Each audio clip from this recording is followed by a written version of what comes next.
Hello viewers, welcome to Max magic time. இன்னைக்கு ஒரு shortcut பார்க்கலாம். A:B 2:3 இருக்கு, B:C 5:7 இருக்கு. எனில் சியோட வேலையை கொடுத்துட்டாங்க 42, ஏயோட வேலை என்னன்னு சொல்லி கேட்குறாங்க. இந்த மாடலில் நம்ம ஆல்ரெடி நிறைய சம் பார்த்தாச்சு. அதில் வேற ஒரு ஷார்ட்கட் யூஸ் பண்ணோம். இப்போ அதோட இது ஈஸியான ஷார்ட்கட். இதில் வந்து கொஸ்டின்லேயே நம்ம ஆன்சரை கண்டுபிடிச்சிடலாம். இருந்தாலும் கிளியராக சொல்கிறேன்.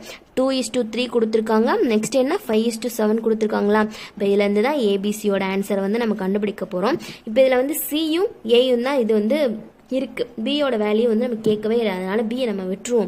பி கேட்டாங்கன்னா நம்ம பியை போட்டிருக்கலாம். இப்போ வந்து ஏசியை எப்படி கண்டுபிடிக்கணும் அப்படின்னா, இந்த ஃபர்ஸ்ட் டேர்மையும் மல்டிபிள் பண்ணோம் அப்படின்னா ஏயோட வேல்யூ வரும். என்ன வரும்? 10 வருமா? 5 × 10. இப்போ வந்து இந்த செகண்டையும் மல்டிபிள் பண்ணோம் அப்படின்னா சியோட ஆன்சர் வரும். 7 × 3 என்ன வரும்? 21 வருமா? பி இருந்துச்சு அப்படின்னா பி எப்படி கண்டுபிடிக்கணும்னா, இந்த செகண்டையும் இந்த ஃபர்ஸ்டையும் மல்டிபிள் பண்ணணும். ஃபர்ஸ்டையும் மல்டிபிள் பண்ணா ஏ வரும், செகண்டையும் மல்டிபிள் பண்ணா சி வரும். இதில் ஃபர்ஸ்ட்டையும் இதில் செகண்டையும் இந்த ஃபர்ஸ்ட்டையும் அதாவது மாற்றி மல்டிபிள் பண்ணோம் அப்படின்னா பியோட ஆன்சர் வரும். இப்போ நமக்கு பி தேவையில்லை.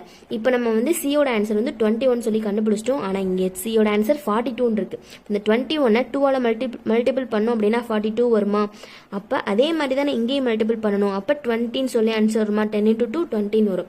இப்போ நமக்கு 42 வந்துருச்சு சியோட ஆன்சர். ஏயோட ஆன்சர் 20 சொல்லி வந்துருச்சு. ஆப்ஷனில் இருக்கான்னு பார்க்கலாம். ஆப்ஷன் பியில் இருக்கு. அவ்வளோதான் இந்த சம்க்கான ஷார்ட்கட். நெக்ஸ்ட் வீடியோவில் வேற ஒரு ஷார்ட்கட்டோட பார்க்கலாம். சேனலை சப்ஸ்கிரைப் பண்ணிக்கோங்க. உங்கள் ஃப்ரெண்ட்ஸ்க்கும் ஷேர் பண்ணிடுங்க. தேங்க்யூ.